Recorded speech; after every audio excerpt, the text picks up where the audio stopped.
this whole General Hospital storyline with Rocco, Jason, Cullum, it's not just drama for drama's sake. Nah. It hits somewhere kinda ugly, kinda real too, if you sit with it long enough. And yeah, I'm gonna talk like I would if I was venting to a friend. Not polished, not cute, just how it lands in my head. First off, Rocco. Man, this kid thought he was doing something heroic, like straight up movie type stuff. You see someone you care about to die, you don't think, you just act. Boom, gunshot. Cullum goes down, Jason lives. Simple math, right? Nah, not even close. Because what Rocco didn't get, what a lot of people don't get until it's too late, is that saving someone in the moment can screw up years of your life after, like, real bad. Life. Don't pause and go, oh, okay, you meant well. We'll adjust the consequences for you. Not there. Jason stepping in, taking the fall, that's where things get twisted. And listen, I get Jason. I really do. That man operates on loyalty like it's oxygen. He sees a kid with a whole future ahead and he's like, yeah, I'll take the hit. Prison, whatever. He's been there mentally before anyway. But here's the thing, nobody wants to say out loud, that kind of sacrifice, it don't just save someone, it chains them. Rocco ain't free because Jason took the blame. Nah, he's trapped in something worse, guilt. And that guilt, it's eating him alive. Like, imagine walking around knowing someone is sitting in a cell because of you. Not metaphorically, literally. Cold walls, locked doors, no sunlight except through bars, all because you pulled a trigger. Even if it was to save them. And then you got Nathan and Lulu trying to cover it up, thinking they're protecting him. Yeah, classic parent move, right? But honestly, sometimes protection is just delay. Like putting duct tape on a leaking pipe. It holds for a bit, but pressure builds. And Rocco, he feels it every second.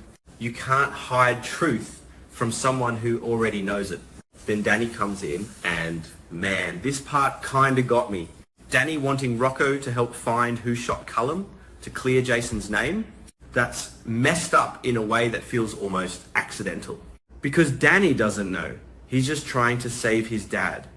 But to Rocco, that's like being asked to hunt himself. Like, bro, imagine that. You sitting there knowing you're the reason and someone you care about is like, hey, let's fix this together. How do you even respond to that? You either lie or you break. And Rocco, yeah, he breaks. So he decides, screw it. I'ma fix it myself. And honestly, part of me respects that. Like, yeah, it's reckless. Yeah, it's dumb. But it's also real. It's the kind of decision people make when guilt gets too loud. He goes straight to Cullum.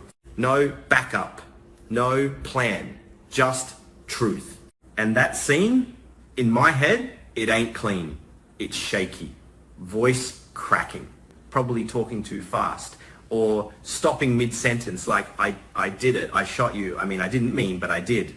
You know that kind of confession where it's not even structured, it just spills out? Yeah, that. But here's where it gets ugly. Rocco thinks truth equals freedom for Jason.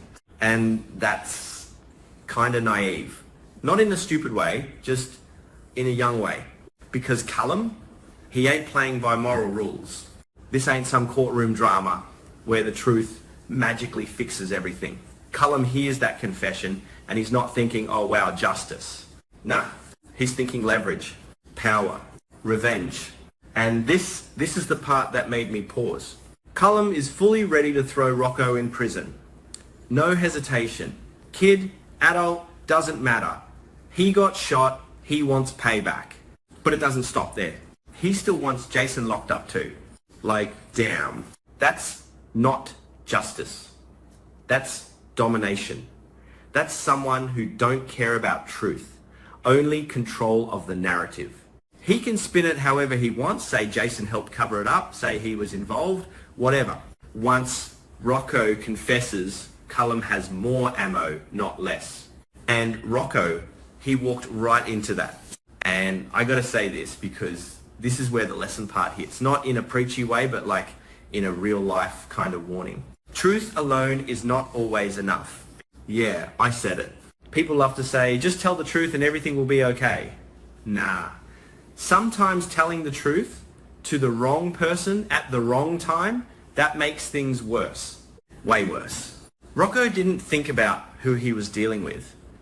He thought about what felt right. And feelings, man, feelings don't always lead you somewhere safe. And now think about the weight of that mistake. He wanted to save Jason. Now he might have doomed both of them. Jason, still in prison. Rocco, possibly going too. And Cullum, walking around with all the control. That's the kind of situation where you sit back and go, damn, one decision, just one, and everything spirals. Also, and this part low-key frustrates me, the adults around Rocco kind of failed him too. Yeah, they were trying to protect him, but nobody really sat him down and said, hey, this is serious, this is bigger than you think, we need a real plan. Instead it was secrets, half-truths, avoidance. And when you leave a kid alone with that kind of burden, they're going to act, not wisely, just urgently. Jason though, man, I keep circling back to him because his choice, it's noble, yeah, but also kind of dangerous in its own way. When you take responsibility for someone else's actions, you teach them something. Sometimes it's you're worth saving, but sometimes it accidentally teaches someone else will carry my consequences. And I don't think Rocco took advantage of that. Nah, he didn't. But the situation itself, it created confusion. Like, who owns the truth here? Who pays for it? And now we're here. Rocco standing at the edge of losing everything, his future, his family, his sense of self. Jason stuck behind bars, maybe deeper than before. And Cullum, yeah, that guy's playing chess while everyone else playing checkers. If I'm being real, this storyline kind of hits because it reflects something people don't like to admit. Doing the right thing doesn't always lead to a good outcome. Sometimes it just leads to consequences. Messy ones, unfair ones. And you got to live with that. And Rocco, he's about to learn that the hard way. Regret ain't just feeling bad. It's watching the damage unfold, knowing you started it, and not being able to rewind. Like, at all. And that's the scariest part. Not the prison, not Cullum, but that moment where it clicks in your head like, oh, I can't fix this. Not fully, maybe not at all. Yeah, that's where this story is heading. And honestly, I'm not ready for how heavy that's going to get.